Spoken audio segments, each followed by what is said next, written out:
known by its map designation as Area 51. We're now learning Area 51, known as Area 51. Thank you for Near clearing that Area up. 51. Thank you. Known as Area 51. Because Area 51 is very important. They called him Jimmy, and everybody wanted to be his friend. What's good? What's good? Welcome here to Area 51 here with Jimmy James, telling you the truth about boxing here. Subscribe, give us a like, and also share our content if you like what we're saying here. We like boxing. We like boxers who actually risk and like to take the best fights.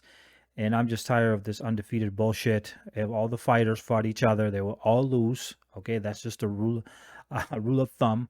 And being undefeated is just very strange because most of these fighters should not be undefeated. If we look at history in boxing, most fighters were not undefeated because they fought the most dangerous opponent in that particular point in time, whether it was in their division or not. They always fought dangerous opponents, specifically when the 90s and other decades where boxers actually fought against whoever was available. But that's not what we see. So if you like what we share here, subscribe, give us a like. All right, so now that I've said this, so apparently, I don't know if this is true or not, but there's been a few rumors that Gervonta Davis is going to fight Abner Mares.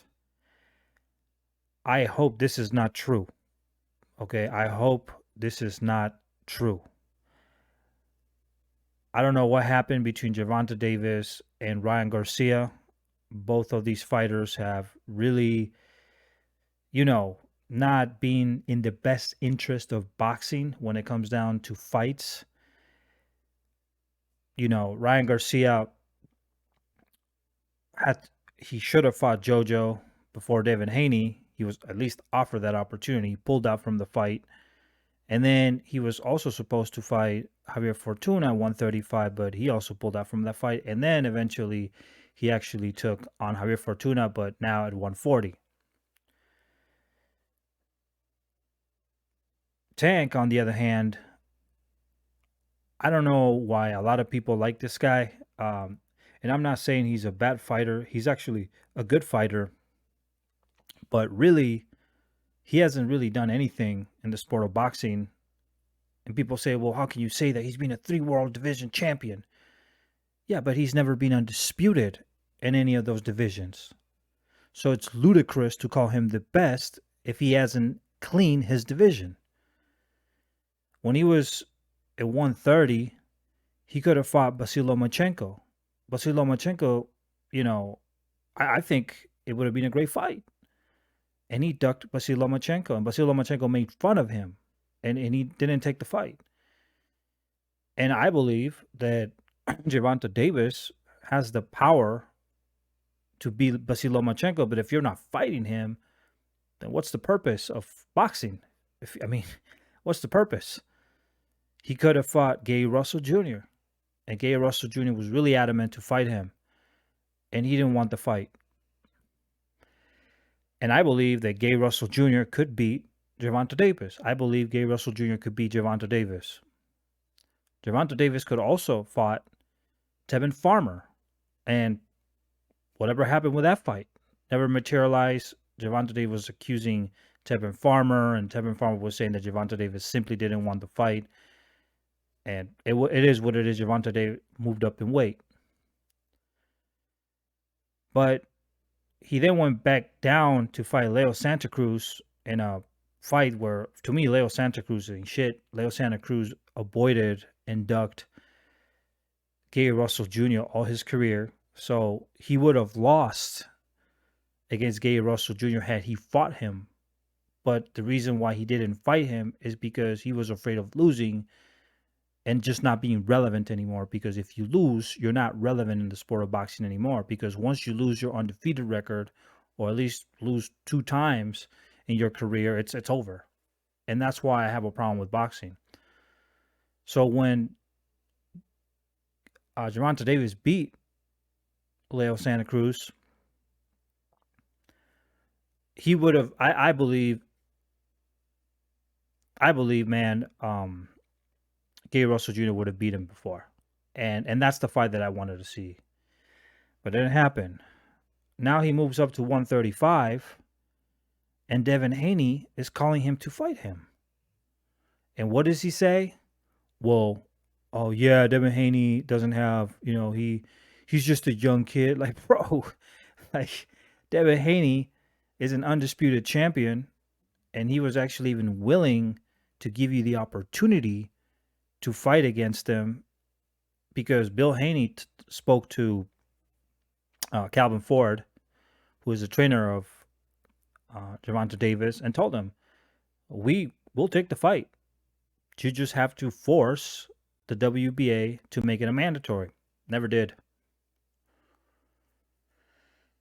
So, if you look at Gervonta Davis' career,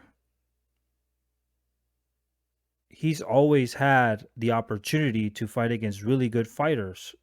And I believe he would have beat some, but lost against a few as well.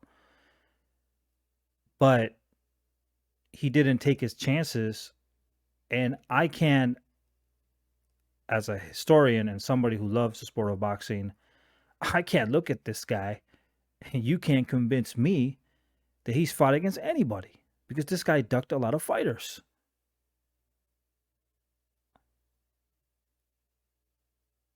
And I don't know why he gets so much support. I think it's a lot of Mayweather fans, a lot of Canelo fans like Gervonta Davis. I think a lot of Errol Spence fans also like Gervonta Davis. There's something eerie about it, because I believe that a lot of these fans have something in common. They just believe in this A-side, B-side bullshit, which doesn't do anything for the sport of boxing. All it does is selectively decide who's better or not. The best in the division is not the one who has one belt or two belts or three belts. Is the one who has all belts. Okay, that's the only way you can know who's the number one division, that's cleaning it out. And Gervonta Davis has never done that in his career. So you can't tell me that he couldn't have lost against Tevin Farmer. That's you. See, you imagining that shit. We don't know. A lot of fighters, when they move up in weight or when they fight harsher opposition, they don't knock people down anymore. Look at Mike Tyson. At one point, he wasn't knocking many of the opponents he was fighting. He couldn't knock out Evander Holyfield, and Evander Holyfield came from cruiserweight. He couldn't knock out Lennox Lewis.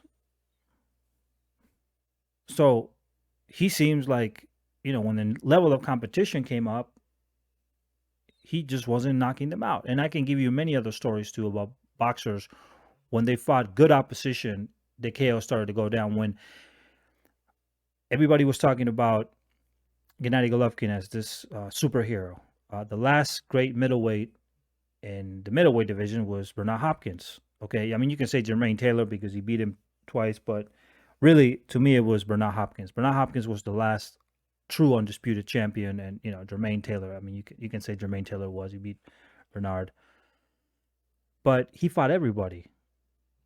He wasn't selecting who he's gonna fight. And then we have Gennady Golovkin, who is this god of war, supposedly god of war. And then he gets his first fight against Daniel Jacobs, who just really beat Peter Quillen. That was his big victory. And then in the fight, what happened with Gennady Golovkin? He could have knocked him out. But he was this fighter who was destroying everybody. Curtis Stevens, done. David Lemieux's done. Average fighters. But now you're fighting Daniel Jacobs, which is a step above, and you can knock him out. And Daniel Jacobs doesn't have the best jaw. He could have knocked out Canelo Alvarez. But he came with this, people came with this idea that if he just punched you, he would fuck you up. And that's not what happened. Because he started having a wave of losses. And you can't blame his age, because nobody was talking about his age when he was knocking out these people, these fighters. Nobody was talking about that. They were talking about his power. And actually, age has nothing to do with power, because when you, that's actually the last thing that comes out of your system is your power. You can maintain your power in your body, but it's really the movement. But my point is that things change once the level of competition got better. And that made a difference. And I think Gervonta Davis would not knock out many of these fighters that I just mentioned. Why? Because when the level goes up, the level of KOs goes down. It's if you being it's not the same fighting Liam Walsh than fighting a fighter, for example, like what's his name? Um, Tevin Farmer. It's just not the same thing. It's not the same thing fighting Devin Haney than fucking fighting, let's say Pitbull Cruz. And Pitbull Cruz, he chose Pitbull Cruz because just like Mayweather, they like to fight a lot of Latino fighters because of his style. They knew. But that was a fight that, he couldn't knock out Pitbull Cruz. He wasn't as bad as he thought he was going to be. And he couldn't knock him out. Then he fought Ronda Romero, and I think that's an actually dangerous fight. I give him credit for that because Ronda Romero is a natural 135 light, but at the same time, that's his best fight because Ronda Romero was catching him a lot. But fighting Yuriorkis Gamboa, man, fighting fighters like this, I mean, it's just you're not gonna go anywhere with your career with these type of fights, and you can't. There's a lot of racial shit with Gervonta Davis. I think a lot of people just don't want to accept it, but I believe that this guy, he's a good fighter, but he doesn't deserve a lot of the credit that he's being given. I mean, I think that's bullshit. And I hope he does not fight Abner Mares because that would be disgraceful. Okay? Abner Mares' last fight, it was just recently, but prior to that was in 2018. He fought Leo Santa Cruz, and that was in featherweight. And now he's fighting it light.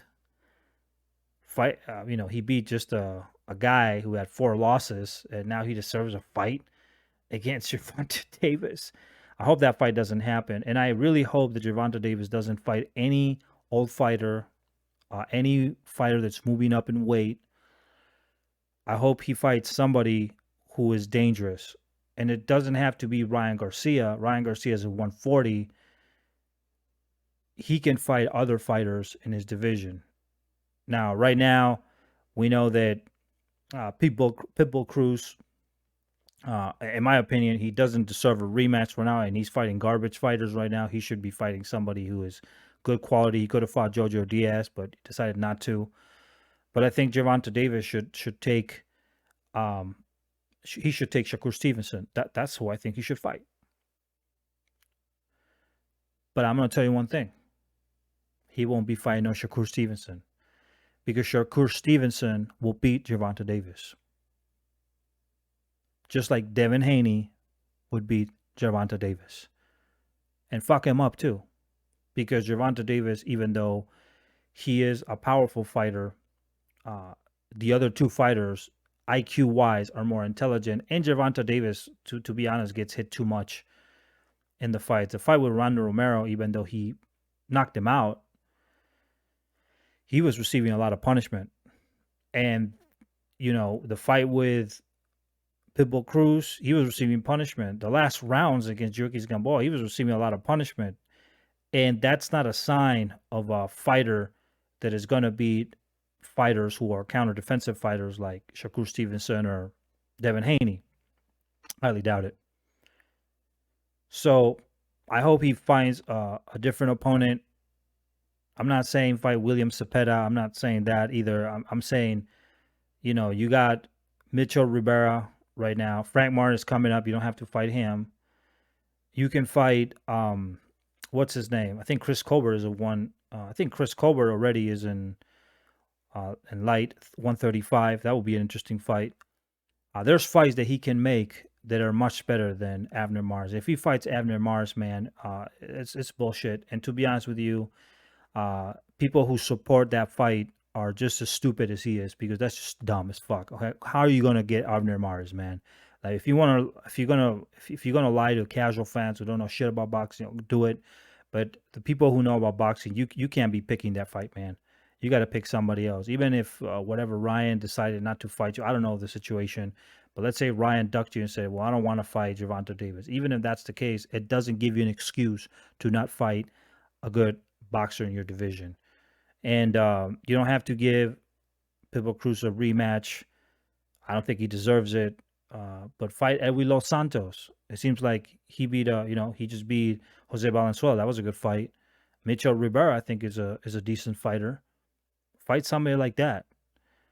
But right now, I believe that that he has to pick somebody that's worthwhile. And once again, I don't understand why people support these sort of fighters because, at the end of the day, they all jump divisions. Like Gervonta Davis was always jumping divisions, just like Naoya Yune, the Japanese guy. He's just jumping divisions, and then he settles in a weak division and tries to now become undisputed. But he wasn't doing that at 115 when there was a lot of more dangerous fighters there and young. And I see the same with Gervonta Davis. I mean, he just moves up divisions, but he's not cleaning any division. He's not doing anything. He should be wanting to fight Devin Haney. He doesn't want to fight Devin Haney. So that's my 3 cents, man. I think he has a very overhyped career. And to be honest with you, I don't give a fuck how good of a boxer. His record is garbage, to be honest with you. For the amount of time that he's been in the sport of boxing, his record is absolute garbage. And he should be having at least more fights. And it doesn't matter to me if he loses or wins. What matters is if he took the risk. And as long as we are on the same pace, the risk is the most important factor, not the undefeated record. You can beat my grandma 50 times, you'll be undefeated. But at the end of the day, if you fight the most dangerous fighters in your division, you're going to lose. So we'll see what happens, man. Hopefully he's not picking that Abner Mares fight or any fighter of that pedigree. And he said he's going to fight Ryan in January. I highly doubt it as well because, in my opinion, it doesn't give him too much time to make that fight for January, to advertise it. So I highly doubt he's going to do that. They were thinking of doing a catch weight of 136 or 137 or some bullshit like that. I mean, it makes no sense to me. Just fight even at 140 or go to 145 or 135. Just make it normal. Stop with this catchweight shit. That's what Manny Pacquiao used to do. We got to go back to the old school boxing, and I'm here to support old school boxing. And I'm a fan of boxing. I'm just not a fan of these boxers who don't take risks. So that's my 3 cents on this shit. So subscribe, like, give us a thumbs up, and also, share our content if you look what we say here. So it's Jimmy from Area 51, and I'll see you in the next video. Peace out.